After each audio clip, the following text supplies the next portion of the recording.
for it. You did great. All right.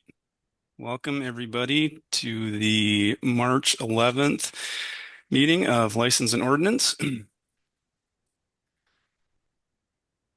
And the first agenda item is public comment. So it looks like we've got a few people here that would potentially like to comment. So if you'd like to comment, please limit your comments to 3 minutes. And if you would like to comment, let's see, I'll just go by who's on my screen here. I think, let's see, Jenny Corwin. That's Like to go fine. first? Do you want me to start? Yeah, please. I'm Jenny Corwin, speaking on behalf of the Middleton Beach Road Neighborhood Association regarding item 12, an ordinance to amend stormwater regulations relating to fee in lieu requirements. We are concerned about potential adverse impacts from this ordinance change regarding the proposed development of 2159 Allen Boulevard. To protect our interests with the proposed development, we hired Chuck Nahn for his engineering and science expertise and a law firm. Today, I want to share process concerns and two important questions. On February 27th, we sent you, members of this L&O committee, an email with our concerns regarding proposed changes to the ordinance chapter 26. In summary, the Water Resource Management Stormwater Utility Commissioners deliberated for about an hour on this proposal. It was clear commissioners were not fully informed of the implications of this change. Still, a motion was made and approved 4-2 with lingering questions from some of them. Given the timing of this proposal, it appears to be a direct response to our legal appeal to the Water Resource Management Stormwater Utility Commission. This ordinance is over 40 years old, and yet when faced with a proposed development that doesn't meet city codes, the city is hastily changing it. Two important questions we'd like answered to better inform all stakeholders and decision makers are: the first, exactly what problem is this change trying to solve? And two, what is the impact of these changes to the developers and to property owners with properties located upstream or downstream of development sites? I'd also like to add that Middleton is unique in offering fees in lieu. Most other communities, including those surrounding Middleton, do not accept fees as an alternative to not meeting stormwater requirements. We know some city committee members would like to eliminate fees in lieu entirely. So why not include an evaluation of fees in lieu as part of this proposed ordinance change? We ask that you not approve this change tonight. Given the rush to approve it and the lack of information on the subject, one can only assume it feels like this is cutting red tape for developers at the expense of surrounding property owners. We ask that you postpone any decision on this until you can thoroughly understand the implications of the changes to all stakeholders. Thank you for considering the needs of the city constituents.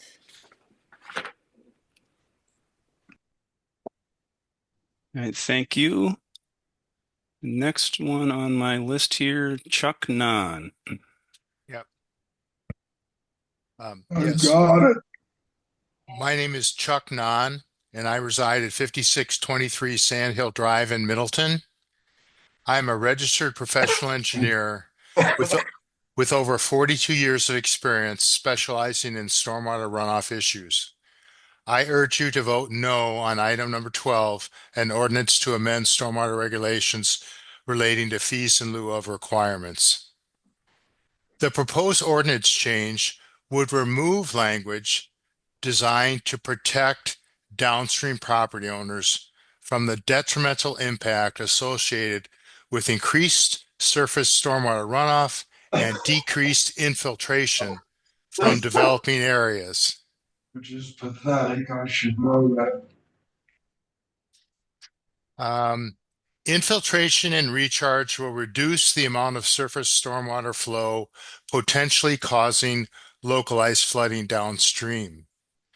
Under 26.10 sub 4 sub A, the proposed modifications will allow the developer to pay fees in lieu of for not meeting infiltration and recharge requirements on the developing site. This effectively robs the downstream property owners of stormwater control devices that partially protect his or her property by meeting city ordinances for infiltration and recharge. Under 26.10 4 sub B, the proposed ordinance change would remove language that in order to accept fees in lieu of alternative offsite stormwater practices meeting the requirement of section 2606 5B must be in place downstream of the proposed development and upstream of the point of discharge to a sensitive water feature.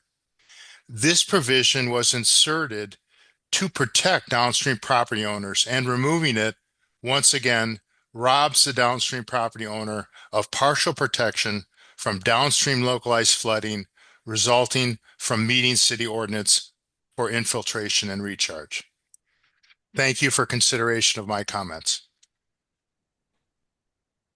Thank you. Next person on my list is Dan Morud. Thank you. This is Dan Baroud, 6203 Lakeview Boulevard. I urge you to deny or vote against the item 12, the ordinance to amend the fee in lieu requirements, for a couple of reasons. First of all, being I don't think there's any reason to add the statement that or other public policy reasons consistent with the purposes of this chapter. I think that opens up a lot of vague opportunity for people to take advantage of accepting fees in lieu, just because there's a reason for a development to go into a place, or for other potential reasons that could benefit a single person or a single entity or maybe a couple of people versus the public good. I think the adjustment to the fees in lieu section, where it allows just the payment of the larger of the two fees instead of requiring both of the fees to be paid, is a short-sighted change that will just promote the development of sites that aren't able to meet them, while minimizing the amount of penalty that we're actually charging to those sites for not meeting the requirements that they should be meeting in order to protect both the downstream property owners as well as the lakes and the water, the wetlands and stuff that are around these sites, which is the whole reason for charging these fees, is to create the ability for the city to manage the water that these sites can't handle from infiltration or for runoff. And that brings me to the biggest problem that I have with this, is by removing all of the, as Chuck stated, the infiltration or the means to control the water between the development and the sensitive water features. By removing all of that language, it's really taking all of the teeth and all of the reasoning for this fees in lieu out of the ordinance, which really is a slap in the face to anybody that's concerned about sustainability, about the protection of the water resources that we have. We constantly hear about, salt in the lakes increasing and those sorts of things, and yet, here we are with a proposal to take a bunch of the ability for the city to work to protect these lakes and the wetlands and stuff, and we're looking at taking that out of this ordinance. I think it's a short-sighted change that is really looking to streamline a development, or something like that, where it's taking the long-term view of protecting the resources that we have and putting it into a little bit of money in the pocket of some developers in the city. through that development. Thank you. Thank you. And next on my list is James Gurn. Yeah, hi, James Gurn. I'm at 2213 Middleton Beach Road, and I also urge you to vote no on item 12. The ordinance change that's proposed seems to introduce language that makes it easier to charge fees to developers who do not meet the stormwater management rules. In 5A, there's added language stating not only that can fees be charged when stormwater handling on site is not feasible, but the new language adds the term desirable. So I mean, this really seems very loose. When someone wants to do it, then they can move ahead. It also removes some very important language that requires upstream and downstream protections for stormwater management. And I just, want you all to consider, without these current protections, what would the fees accomplish?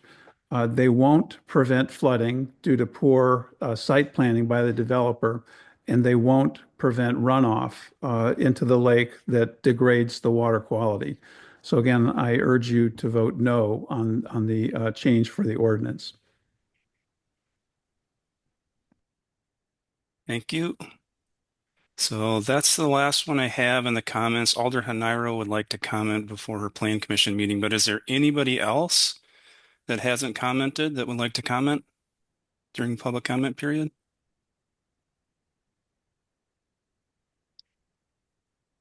No? All right, thank you. Alder Haniro? Thank you very much. Yeah, I was hoping to be here for the discussion of the ordinance change, but I didn't do the timing right. I thought you guys started at 6, so I appreciate the opportunity to weigh in now before I have to leave to chair the Plan Commission meeting. I want to address some of the comments that we heard. I agree with Jenny Corwin that some of the members on the Water Resources Management Commission, which I serve on, some of the members were perhaps not fully informed about what the change would do. And one of those members specifically would like to eliminate the fees in lieu entirely. I also agree that Middleton is somewhat unique in charging fees in lieu. What I think people fail to understand, and this includes the commissioner to which Jenny was referring, what they fail to understand is it's a poorly named, I think inappropriately named fee. It is not a fee. Give us a fee and we will let you not control your stormwater. It is an extra charge that other communities could charge, but they don't. It is a fee in addition to having to comply to the maximum extent practicable, and that is a technical term. The developer still needs to comply to the maximum extent practicable with our stormwater requirements.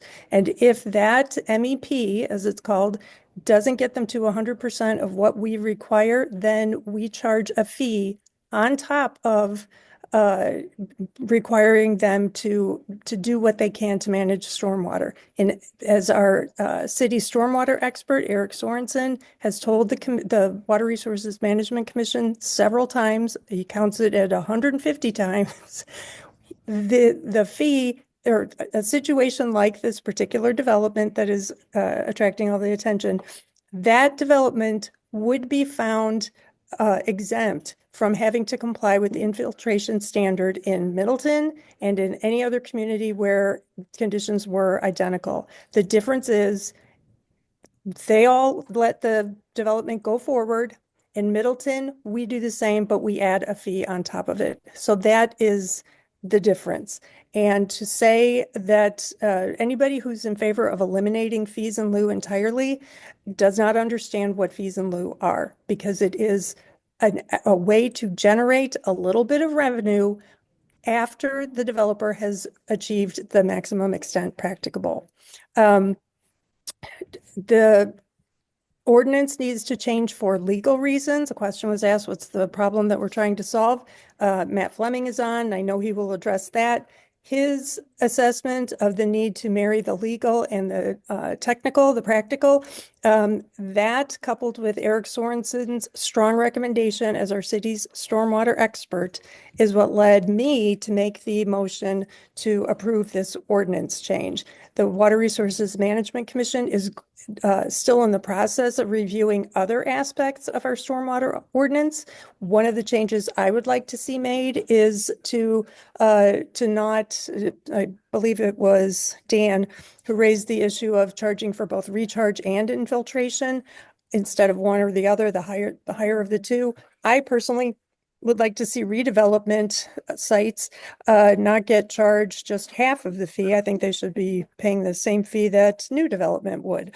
So that is a change I would like to see, but I have not proposed it because the change you all are considering tonight is something that is, I don't want to say it's urgent, but it's definitely more urgent than anything else in the ordinance that we would change. I'm sorry, it's going to get a little noisy here. And then finally, I just want to leave you with some words from the chair of the commission who voted in favor of this change. Warren Giebert is his name. He said, "It's been our policy all along since I can remember in 50 years. When we accept fees in lieu of, it was for anywhere in the basin to be applied." So that was our general understanding of the ordinance. Looking back over again today in detail, I found that paragraph where it talks about downstream. That's one of the parts that's proposed to be removed. Warren went on to say, "When we first did fees in lieu of, it included all phases of the water resources like flood peaks. And it makes sense for flood peaks that they were downstream to reduce the flood. So I think that's one part of the ordinance that never got revised." He went on to say that for infiltration, it's really meant to replenish the groundwater supply and base flow to the streams and reduce the volume. So that should go anywhere in the basin where you get the best infiltration and produce a base flow, like behind City Hall, used as an example. So it was Warren's opinion, and this was backed up by Jim Bachhuber, who's another stormwater expert on the commission, that this requirement specifically for infiltration and recharge is practically not possible and not desirable and not consistent with city practices over as long as Warren can remember. And, you know, he's been involved with stormwater in the city for 50 years. So I appreciate the opportunity to share that. I wish I could say I'll stick around and answer any questions if they come up regarding the commission. Alder Madden does have my cell phone, so if you do need anything, please feel free to text me, and I'll try to get away for a minute or two. All right, thank you. Okay, closing the public hearing. The next agenda item is approval of minutes. So any recommended changes or adjustments to the February minutes? I have none.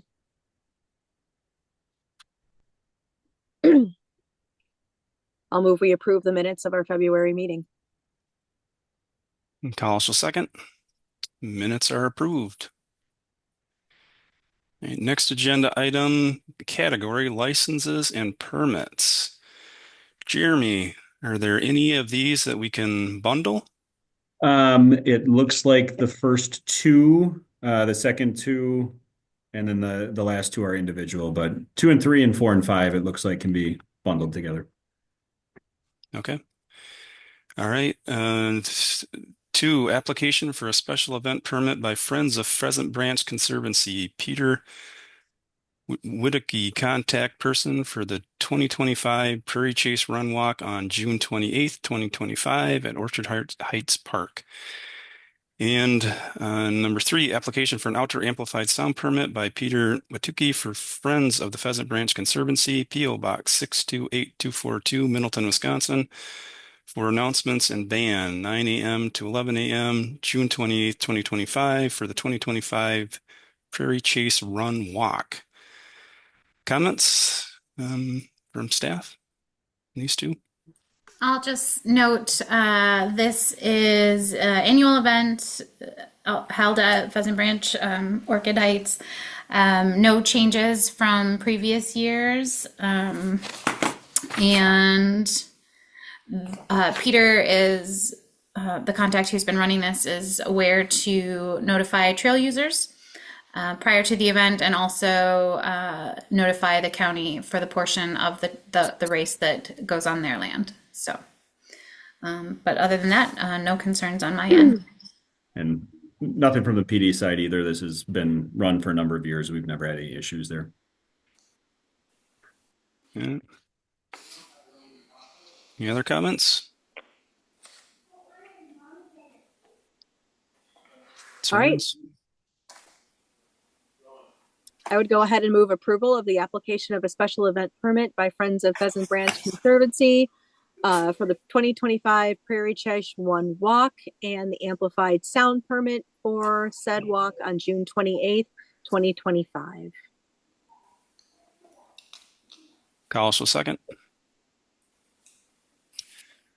Number 2 is approved. We have a motion for number 3. I put them together. Oh, you did 2 and 3? I did, yeah. Okay. All right. Jeremy, you said 4 and 5 can go together? Yes. Do you need to vote on that one first, or? Yeah. Yeah. All those in favor of approving 2 and 3, say aye. Aye. Aye. All those opposed? Motion carries. 4 and 5, for application for a special event permit by Jocelyn Sansing, contact person for Middleton Public Library Bookmobile Kickoff Event on April 12, 2025 at the Terrace Avenue parking lot. And number 5, application for an outdoor amplified sound system by Jocelyn Sansing for a sound system at the Terrace Avenue parking lot, 10 to 2, April 12th, 2025 for the Bookmobile Kickoff Event. I will just note this is a new event, likely a one-time event. It's simply just celebrate the kickoff of their new the library's new bookmobile. It is just for a few hours that they're looking to close off the Terrace Ave parking lot. They have already been authorized to do so by the city admin, and they did include a map which displays kind of the area that they are looking to block off.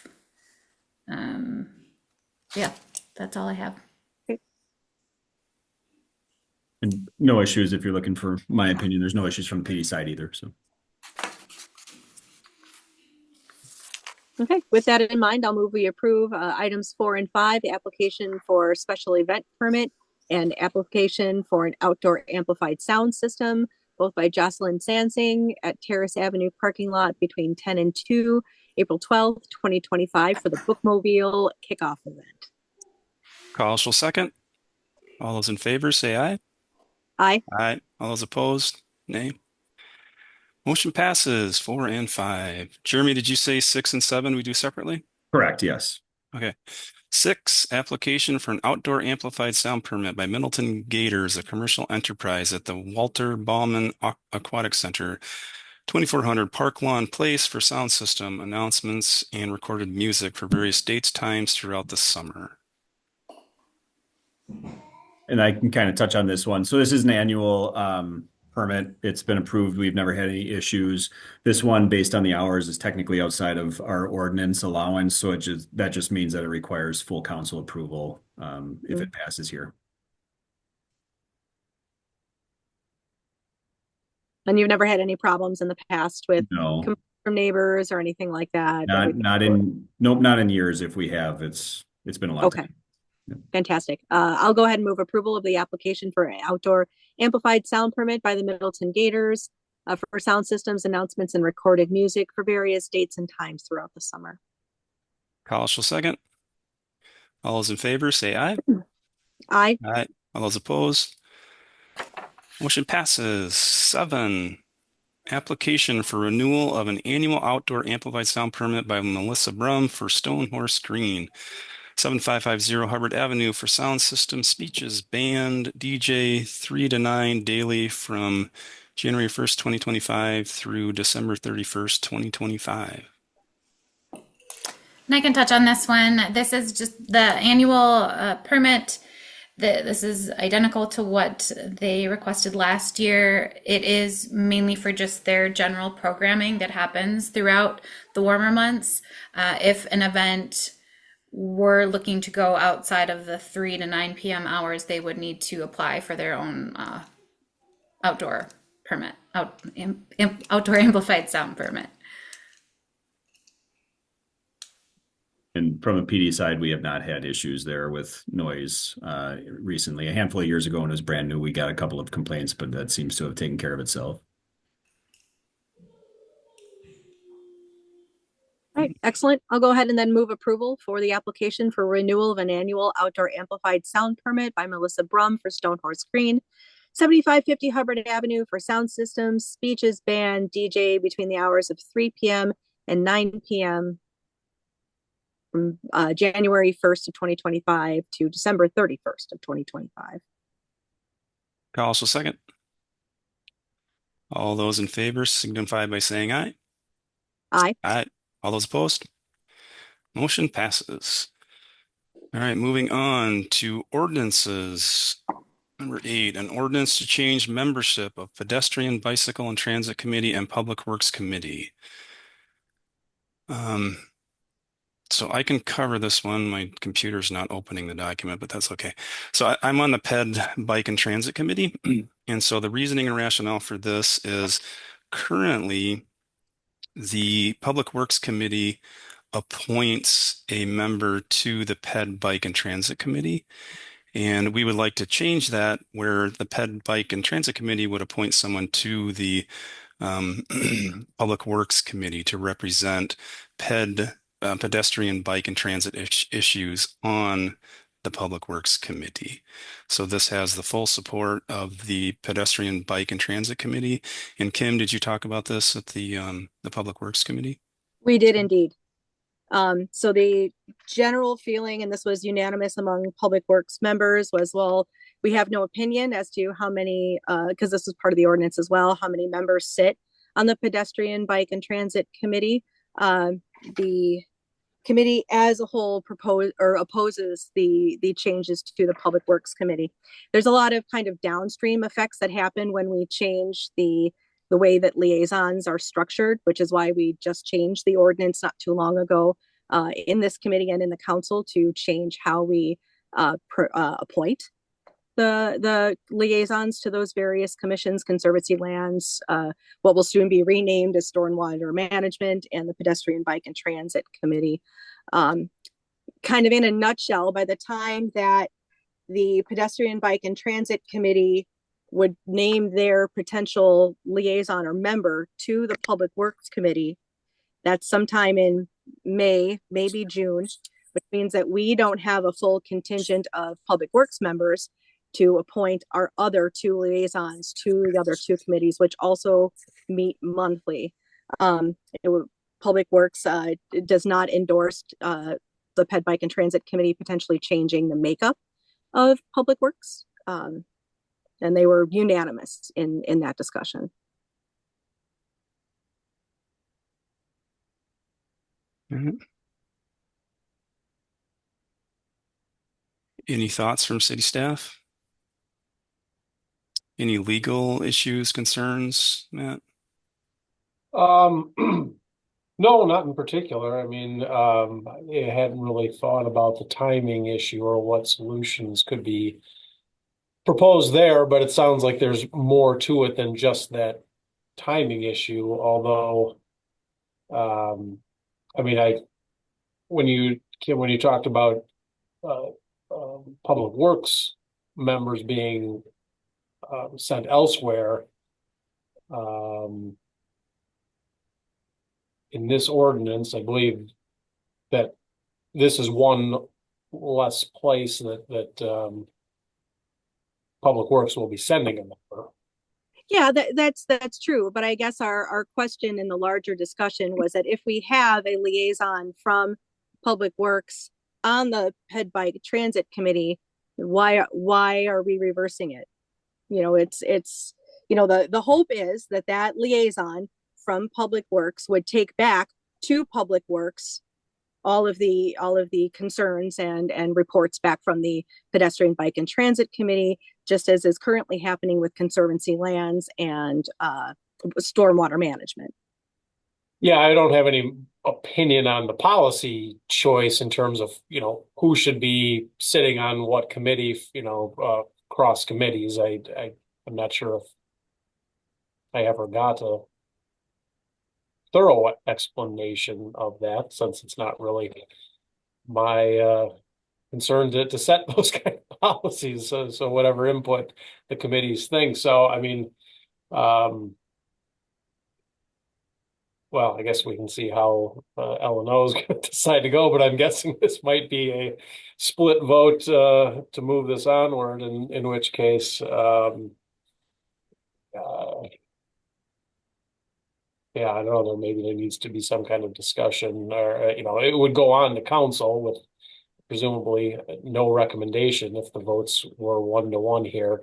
And then maybe it gets referred back to the committees to see whether there's some kind of compromise, or perhaps the council just decides not to do anything with it. But yeah, I'm not sure that I've got any solutions to propose to get 2 votes in favor coming out of this committee. So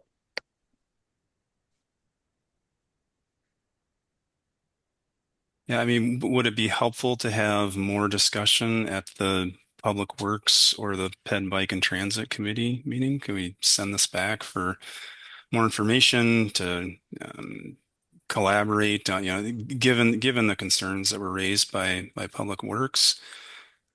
Because the concerns that were raised by Public Works, we didn't thoroughly flush out at Ped Bike and Transit. And so, we could revisit this discussion and acknowledge those concerns and potentially bring something different that incorporates the concerns. I'd be okay with that, sending it back to Ped Bike and Transit. Let us maybe even propose another. We did have a joint meeting a couple of months ago. We can propose another joint meeting of the Ped Bike Transit Committee and Public Works if there's a real concern among the Pedestrian Bike and Transit Committee that their concerns are not being addressed in Public Works. Sure. Yeah. Yeah, and that makes sense to me, because this isn't a hugely pressing issue. I don't know if we need to, move this along quickly, but it sounds like more conversation, more communication, collaboration between the 2 committees to work out a mutually agreeable solution. Makes sense. yeah, the only thing I'd say is, if it does appear that something like this is in the cards, I mean, this ordinance as proposed wouldn't take effect until, this next committee cycle. So certainly, we got a month or so, but if discussions go beyond that, then, it probably starts making sense. Well, it's going to effectively kick, any impact that this might have to, the following year's appointments. Would be, whether that's a big deal to anybody or not, but just that's probably the only pressing concern, is that if you want to make some kind of move like this, it'd be best to have it done before appointments start getting made in April for May committee, for the new committees that take their offices in May. Sure. Yeah. Yeah, and that sounds good. But both committees meet at least monthly, so we could add this to the agenda and the next agendas. Excellent. So yeah, that would be my motion, is to I move the discussion back to the Pedestrian Bike and Transit Committee for further review. Council second. All those in favor signify by saying aye. Aye. Aye. All those opposed? Motion passes to send this back to Ped Bike and Transit for further discussion. All right. Second agenda ordinance change, an ordinance to change start time for common council meetings. Yeah, I think it's pretty self-explanatory. I think the council kind of discussed this a little bit before, and so this will move the council start time, the presumed council start time, back to 7 o'clock. But then I've also added some additional language that would allow some flexibility, provided, of course, we always comply with open meetings laws and proper notice, but that, we can be a little bit flexible with the start time in the future. Okay. Well, I will go on record as saying I actually like the 7:30 start time better than the 7 p.m. start time, but I acknowledge that I might be the only council member that does. So I'll move approval of the ordinance change to change the start time of our common council meetings from 7:30 to 7. Carlos will second. All those in favor signify by saying aye. Aye. Aye. All those opposed? Motion passes. My computer's not cooperating here. All right, the third ordinance for consideration is changing the name of the Water Resources Committee. Any thoughts? I think you have perhaps the Oh. older version of the agenda there. Oh, yep. Yeah, there's one before that.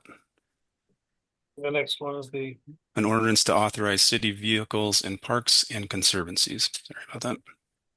So this one arose, the PD had noticed that they and other city departments are increasing their use of UTVs. And so we did a little searching just to make sure that the police department and city bodies weren't violating the law by operating them in the places they were operating. And so we did figure out that by statute, municipal owned vehicles for city purposes are exempt from the restrictions against allowing UTVs and ATVs on roadways and so forth. But the one place that seemed an open question was our restrictions in parks. We didn't have any specific exemptions, and they're certainly used by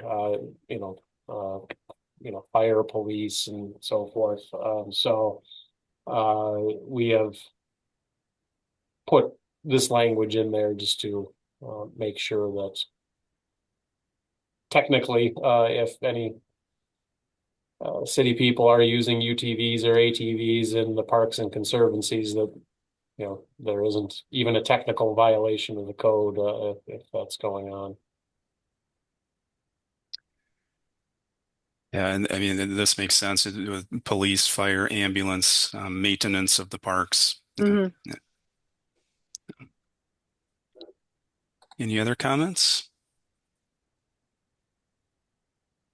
No, I'll move approval. Carl shall second. All those in favor signify by saying aye. Aye. All those opposed? Motion carries 2-0.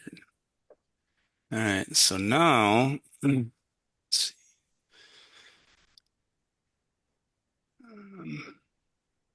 An ordinance to rename Water Resources and Stormwater Utility Commission. So the primary change here is to remove stormwater utility and change it to Water Resource Management Commission.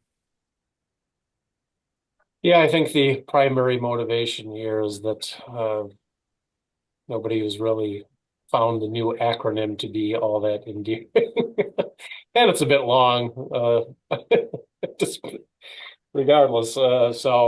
Fortunately, with the previous amendments, I didn't have to go back in and undo a lot of different things because I internally had changed a lot of references to commission, or we still had water resources, in other places. So these were the only changes that I found that were necessary in order to go back and just use Water Resources Management Commission. The duties of the old stormwater utility are still now incorporated in that body as we had done before. It's just that now the name is shorter and the acronym less comical.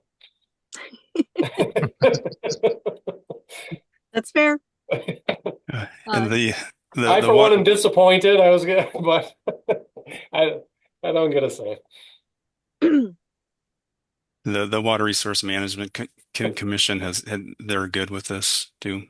They are, and even the former Stormwater Utility Board members who are on the new body were fine with this. Okay. Okay. then I will move approval of the ordinance change from WRMSWUC to WRMC. Also second. All those in favor signify by saying aye. Aye. Aye. All those opposed? Motion passes 2-0. All right. Next ordinance, an ordinance to amend stormwater regulations relating to fee in lieu of requirements. So Alder Hanairo, I think, addressed a lot of the comments here. I'm going to just clean up a little bit and first address the legal issue that this addresses. So by state statute, we are required to strictly comply with state law when it comes to stormwater regulations. That means in general, we may not be any more or less strict than state law requires. Now, our whole entire fee in lieu program is something that is not authorized by state law. There are certain exceptions to that strict conformity, and one of them is to we can be more restrictive or different if it is to address federal the acronyms, right? TMDL requirements. And so in part with regard to infiltration recharge in particular, collecting fees in the hopes of being able to provide facilities within the basin that will give additional infiltration opportunities is arguably in furtherance of that kind of goal. And so from this, we weren't interested, at least in making the decision and eliminating that program in its entirety. However, particularly with regard to the infiltration recharge, it simply isn't possible in most, if not all circumstances, to have infiltration and recharge downstream of the development. And that, as Alder Nairo indicated, it's not how the Water Resources Committee has ever actually applied this ordinance. But because it's not possible to do, and because that aspect is not consistent with state law, I felt that really we were in a position that we had to eliminate that requirement. That put us in somewhat of a bind to have a development where, by the plain language of that, we would have to require them to have infiltration and recharge facilities downstream that it just can't provide. There's no place for such a thing to occur downstream, and to have that also not authorized by state law puts us in a real position. And so I don't love making ordinance changes in response to specific situations. I don't love discovering that we have errors of this kind in an ordinance because of specific situations that arise, but that is nonetheless where we found ourselves. And so from my perspective, that was the main driver of this.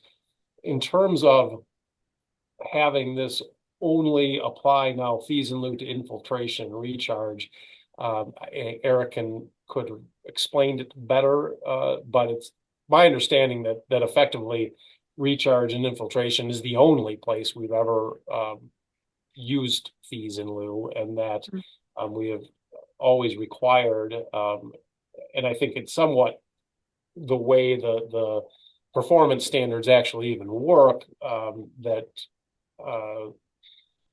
it just isn't a program that ever applies to these other points of requirements in the ordinance. So that's why those are all, if you see I'm looking at page 32 of the packet, you see basically all of those crossed out, and it's just for infiltration and recharge. I would also like to go back and talk briefly about the threshold determination of infeasibility. The language that we're putting in here actually, I think, narrows the discretion more than what the current language was. I mean, the existing language in the ordinance, as you can see from the strikeouts and underlines, is that for developments where on-site compliance is not feasible or desirable as determined by the city engineer. And so the suggestion of that language is somehow that it's just as determined by the city engineer without any reference to any standards of any kind. Now, rest assured, that is not how that language has been applied, but that is why we have added one, due to prohibitions under section 26.063I or other public policy reasons. And this additional language is important because it seems to get overlooked, is consistent with the purposes of this chapter.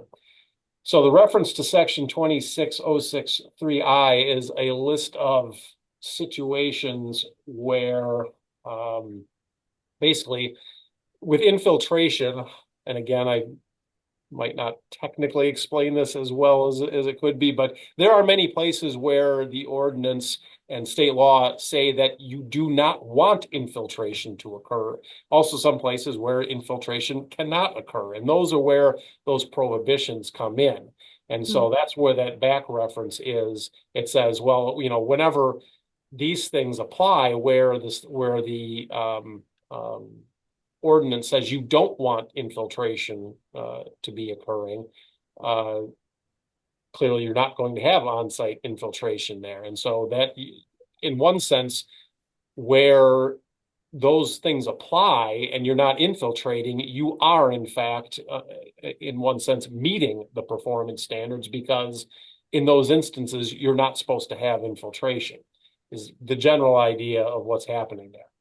The other public policy reasons, that was placed in there because the one example that Eric gave me where the water resources determined that you should not have infiltration that wasn't specifically unaddressed in the prohibition section was the development, the proposed development up on the top of the hill by Pleasant View, the apartments.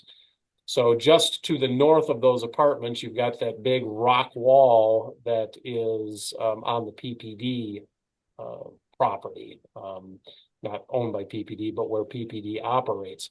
And so one of the things that happened there is that, you know, the concern arose that if you were forcing infiltration to occur on that site, you're going to have water coming through and then maybe undermining the integrity of that rock wall and thereby endangering other property.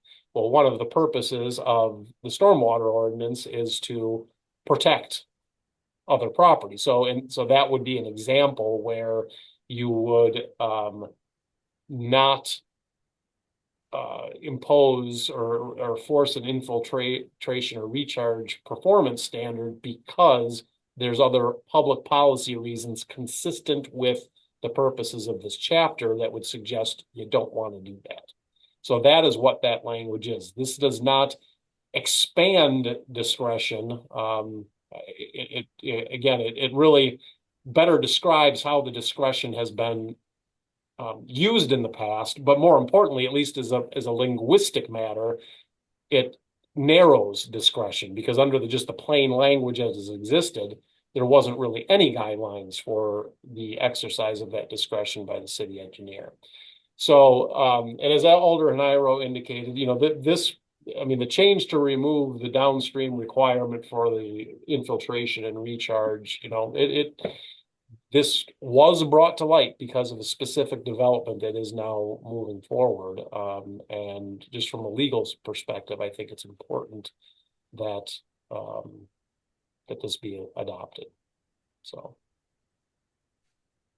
just a question, Matt. So the potential legal issue here, and so when I look through the code, you know, chapter 26 in 26.06 paragraph 5 under exceptions, it states that the city engineer may establish stormwater requirements either more stringent or less stringent. So that gives, I think that gives flexibility, or am I not looking at that right? Well, let's see, that part is not in the part that we are changing. I mean, I would. Yeah, and the reason I bring it up is because, if we feel that, one of the impetuses for moving this forward is, a potential legal issue, or we're implementing something more stringent than what state statute includes, that particular section of code specifically says that the city engineer can, you know, either You're looking at make it more or less. 2606. Yeah, paragraph 5.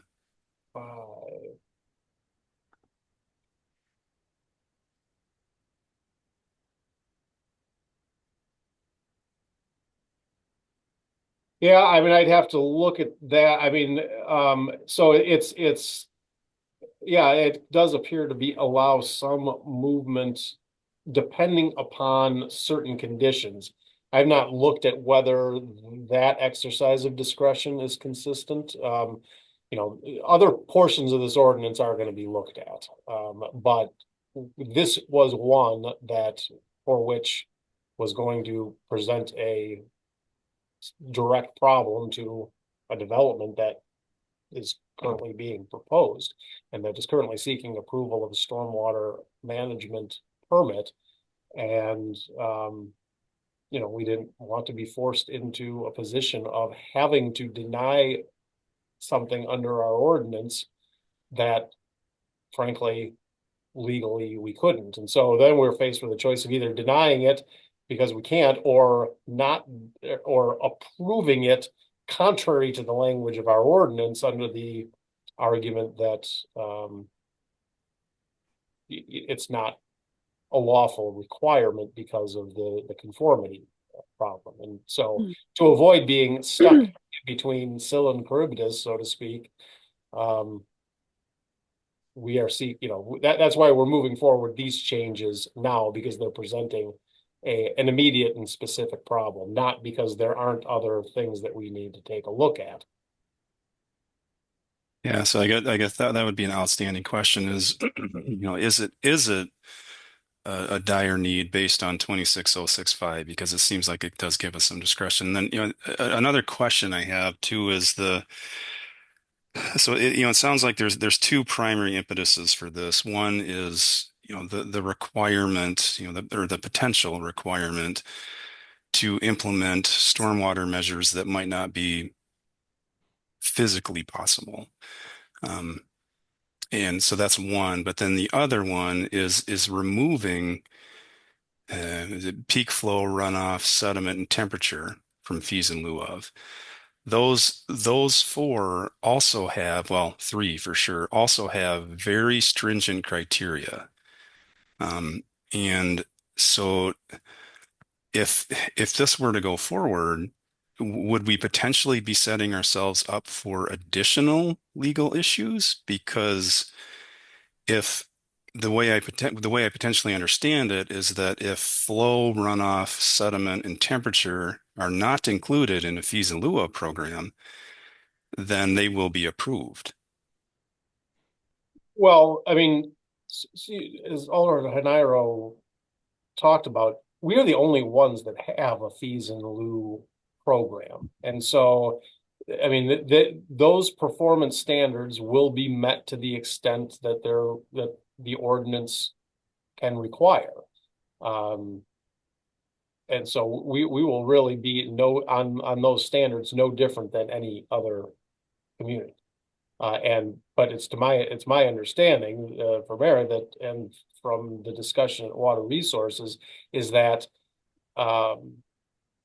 fees in lieu have never been applied to those provisions, or where those standards have ever been allowed to be relaxed in any way, and fees in lieu approved there. I believe Eric has also said that Dane County needs to approve these as well, and they don't approve any sort of relaxation of those standards. And I think to some degree, those standards don't necessarily apply the same way, where you have, like I said, specific performance standards where infiltration is specifically discouraged in certain places, I don't think you have the same sort of dynamic. But right here is about where I'm getting a little bit over my skis in terms of my understanding of what has been relayed to me by Eric. But I mean, these other changes, the legal issue that I identified is one that I said it needed to be changed. These other specifics that are being and the details of this of what are being proposed by our city engineer and stormwater expert. And I guess that's one of the concerns I have that this is, and I'm a data guy, that's my job. And so, if we are going to make potential changes to this, this is above and beyond one development proposal. This is every future development proposal in the city. And so we need to think holistically about this. And I think that if we were to move forward, we should get a summation of how many development projects has this impacted in the past? How will this impact development in the future? How will this impact the environmental quality and health of the city of Middleton in the future? What are the specific things related to these changes that will be tangible outcomes? I can tell you that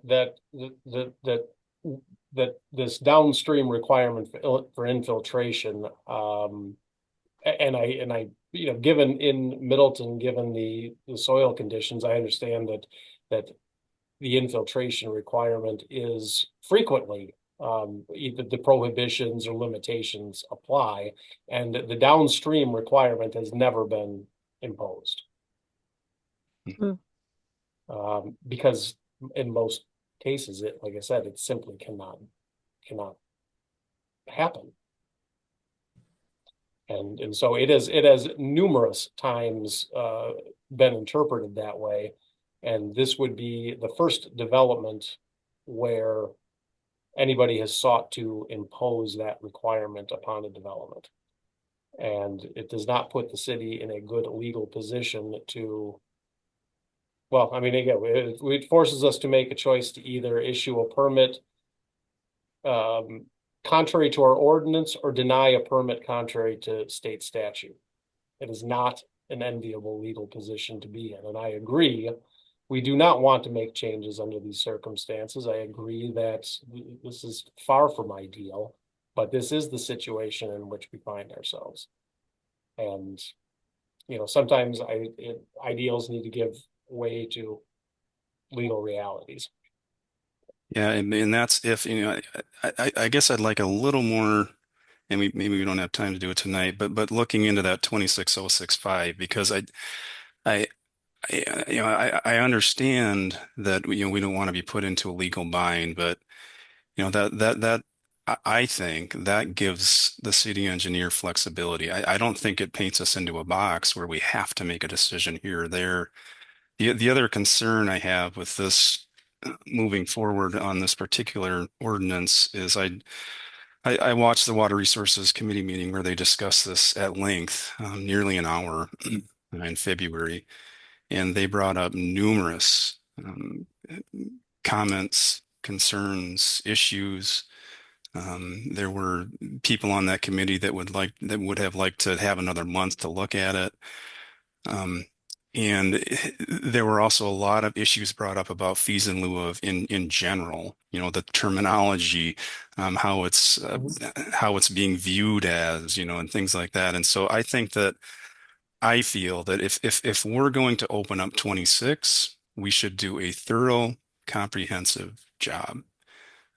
And we actually do have guidance for that. It's in our comprehensive plan. The Green City chapter, strategy 6 and 7, they state, develop a more systematic approach to implement stormwater practices and implement ways to improve watershed health. So, I think there's a linkage in the charge for the city of Middleton to review our stormwater management practices as a whole. I feel that, especially based on the Water Resources Committee discussion and public comment on this particular issue, that we deserve to be comprehensive and holistic in this particular decision-making process. And I'm not 100% sure. I don't get the feeling that there's a dire need to make these changes right now. But what I have gleaned is that there is a need to take a comprehensive look at fees in lieu of, and that hasn't occurred to date. And so I think I would like to give city staff and the committees an opportunity to acknowledge public comment, acknowledge all this conversation, acknowledge the concern and comments from the committee members, and take a productive, holistic, comprehensive look at this issue.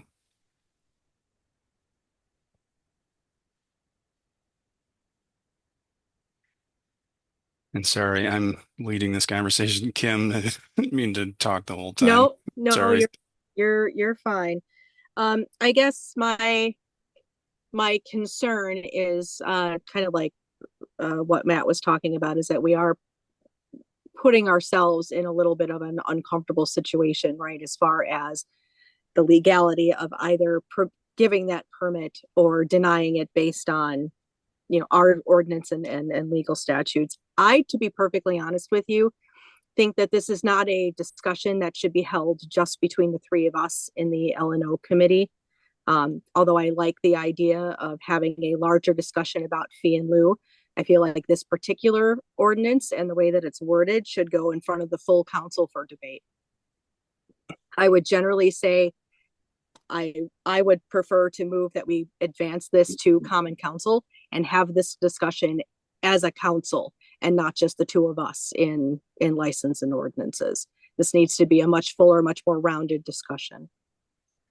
Yeah, and that's a good point. And I think what I would prefer is that this particular issue go back to Water Resources to be further fleshed out prior to going to council, because like the issue that I just brought up, 26065, that potentially ameliorates the legal bind that we're in potentially. Well, not necessarily. I mean, if 5 allows us to potentially impose something that's physically impossible to do and that we've never imposed on anybody else, and it's a condition that is not authorized by state statute, I don't know that it does. But doesn't 5 give us the flexibility to not implement? Because it states that the city engineer can be more or less stringent. Well, but that gets back to the problem of the concept of being stringent when you're talking about infiltration, because you'd like to see certain amounts of infiltration, but on some sites, the standards and performance standards actually tell you that you don't want infiltration. And so in that context, being more stringent or less stringent arguably does not make any sense. You are still meeting the performance standard if the performance standard says don't infiltrate here.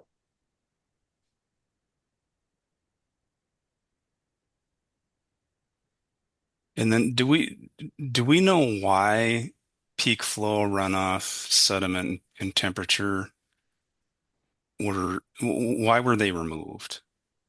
I don't know the technical reasons. I think I probably started to speculate a little bit more than my expertise really justifies. But what I do understand is that fees in lieu just simply have not been applied to those standards. Incorrect. So. Yeah, and so that's what like I keep saying. I think my recommendation is if in Matt, you were in that water resource meeting, there was some pretty significant concern, about moving forward quickly. And if, my recommendation always is to look at things holistically, short term, long term.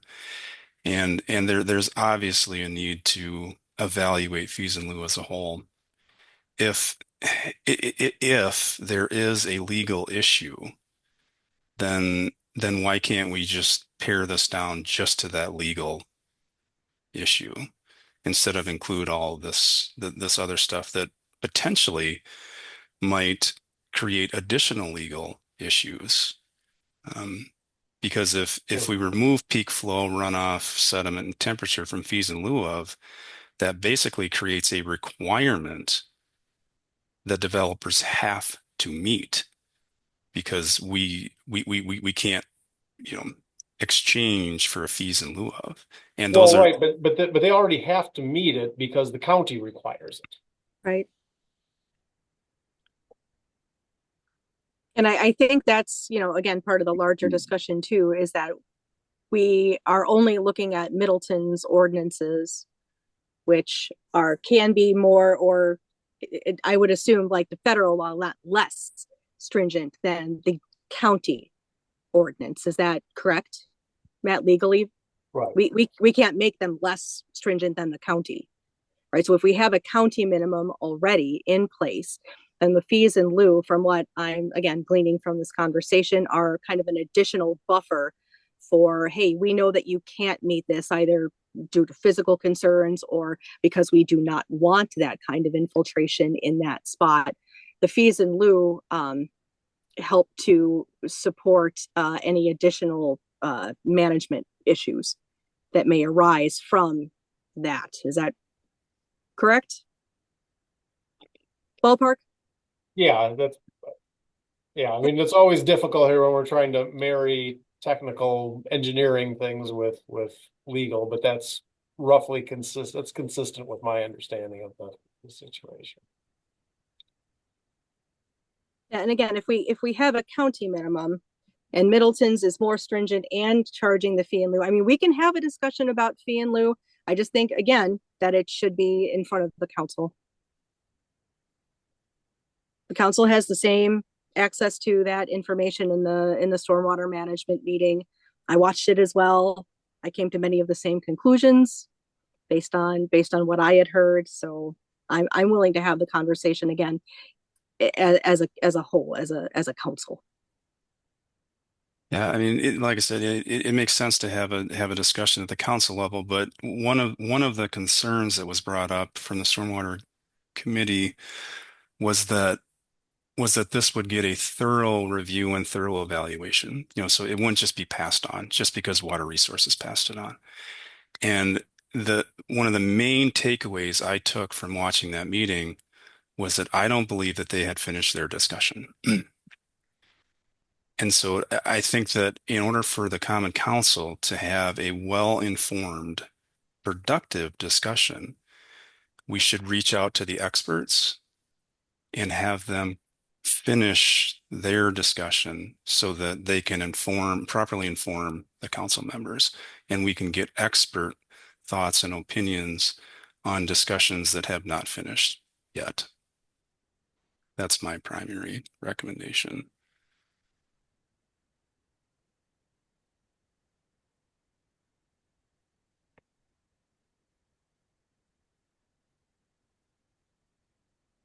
So are you making a motion to that effect?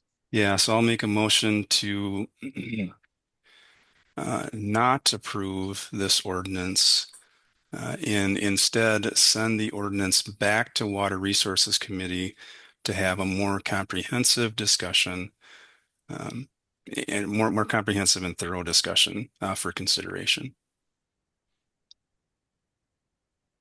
When is the next Water Resources Management meeting? Does anybody have that in front of them? The 19th. The 19th of this month? Yes. Does this give them enough time to put that on the next agenda? I assume so. I mean, certainly legally it is. I don't know what else they have in the hopper, but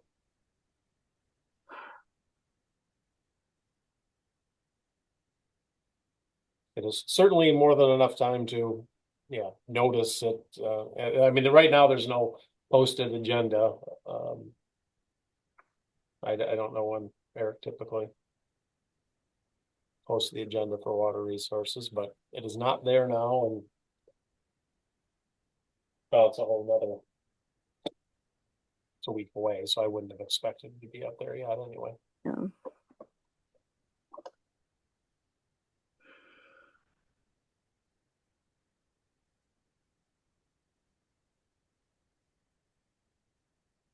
Now, I'll be honest, I again, I would rather have this go to council than go back to water resources management. Water resources management is free to send their experts to have Eric come and talk to the common council. I'm not going to second that motion. And make an alternate motion that we send the ordinance to common council without a recommendation from LNO. Yeah, and I'm not going to second that as well.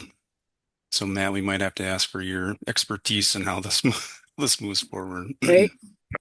Well, I mean, there's no, I mean, I think the effect of LNO not taking any action will be that it moves on to the common council without an LNO recommendation. We don't have any provisions where ordinances or matters just get stuck in committee due to inaction. So. Okay.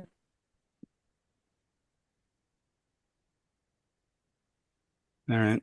So council can decide to refer it back to water resources. Of course, if it does that, there won't be enough time to put it on the agenda for March 19th. Because it won't be 24 hours. Yeah. All right, and Matt, can you look into that 26065 too? Because I'll bring that up again, common council, just to see if it gives us any more, Yeah, I mean, flexibility in the legal stuff issue.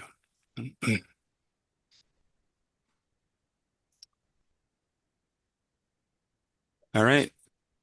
So are we good to move on to the next agenda item? All right, this is under miscellaneous request for ordinance 7.08. 8L, change Class B carryout sale time from 9 p.m. to 10 p.m. The person who requested this, Jennifer Gallery, I believe, is on the call here as well. Yes, I'm here. Can you hear me? Yes. Yes. Okay. Thank you. I think Jennifer Lucina from Cooper is Jennifer Lucina from Cooper's Hawk here. I'm on. Okay. So that's our company representative as well in the event you had any questions for her. If you wanted me to just set the stage for it, as the agenda packet reads, Cooper's Hawk, if you're familiar with the concept in Middleton, has a retail space that you enter into that sells merchandise and it gives the customer an option to purchase wine at retail while they're dining in the restaurant. And in addition, this restaurant also is host to a number of wine club members who have the opportunity with their monthly wine of the month club to pick up their wine when they come to the restaurant. And since the restaurant's been open and operating, they've received more and more. And further, on Fridays and Saturdays, the restaurant's open till 10 p.m. So on those weekend nights when customers come in, they either have a great meal with a great wine and decide after they eat dinner that they want to purchase some wine to go because it was great, or they decided they wanted to, or they'd forgotten at the beginning or just didn't want to carry it to their tables to pick up their wine of their month on their way out of dinner. And we haven't had the opportunity, and if they're eating late, after 9 o'clock on Fridays and Saturdays, the issue has come up where we're unable to provide that retail sale to our customers. So we are looking for, and all we're looking for is the opportunity to sell wine until 10 o'clock on Fridays and Saturdays. So whether, the committee decides, a change to 10 o'clock in general is okay, but all Cooper's Hawk is looking for is to have the carryout provisions and the hours aligned with their operating hours so that they can accommodate guest requests on the weekends to get their wine on their way out if they happen to be eating later in the evening that night.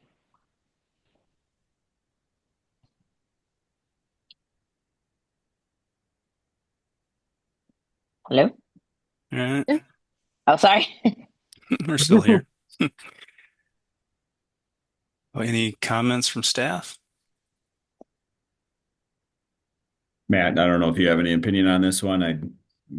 Yeah, well, I mean, I have to apologize that when I was reviewing the agenda, I did kind of overlook this until just before the meeting. So I did want to. Come on. I'm sorry. For some reason, it just maybe I get interrupted. I didn't get all the way to the bottom of the agenda, but yeah, it was just before this meeting that I noticed this. So I honestly have not had a chance to see how this marries with our other hours. Jeremy, when we require Class A establishments? It's 9. Currently 9.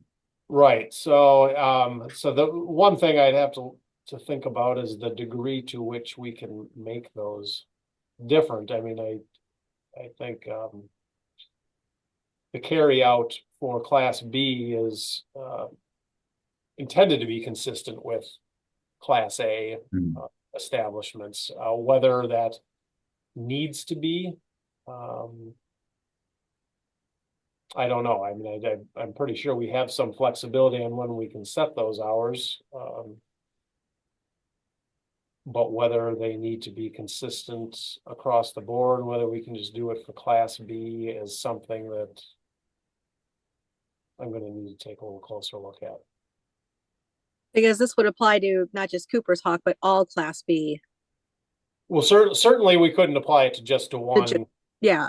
One. But then if we apply it to Class B, it seems unfair to then not apply it to Class A as well. Right, because carry out is part of allowed for any Class B license. And correct. So this would, this would be. So I mean, on one sense, that certainly is part of a policy consideration that you can think about right now.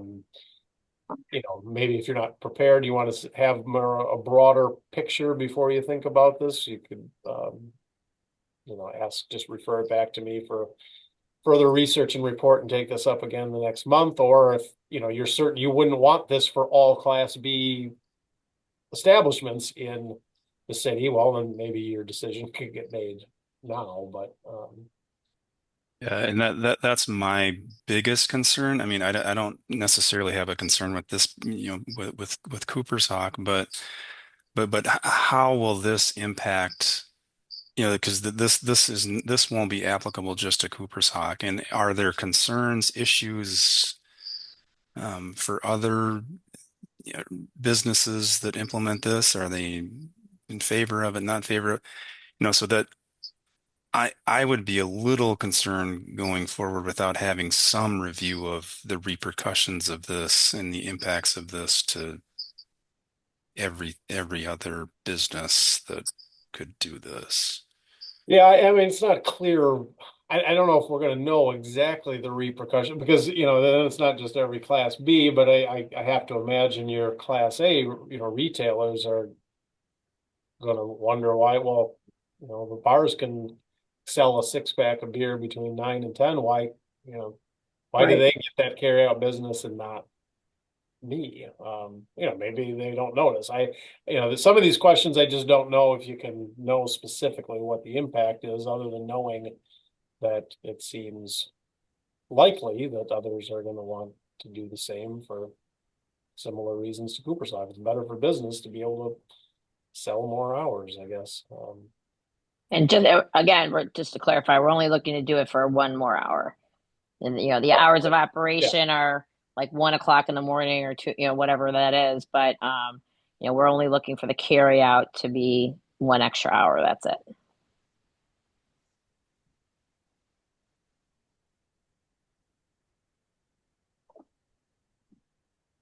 Now, I think I agree with Todd. I'm uncomfortable with making that change without a little further review and what the potential impact would be to other businesses with those license classifications. If we want to just take it back and then review again with a little more info next month, I think that would be appropriate. Okay.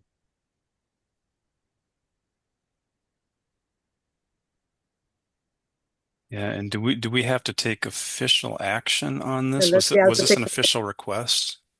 No, well, probably would be good just to know that, yeah, you want it to come back, rather than a proposal move on. Just, maybe a motion to refer back to the city attorney for further review and, report.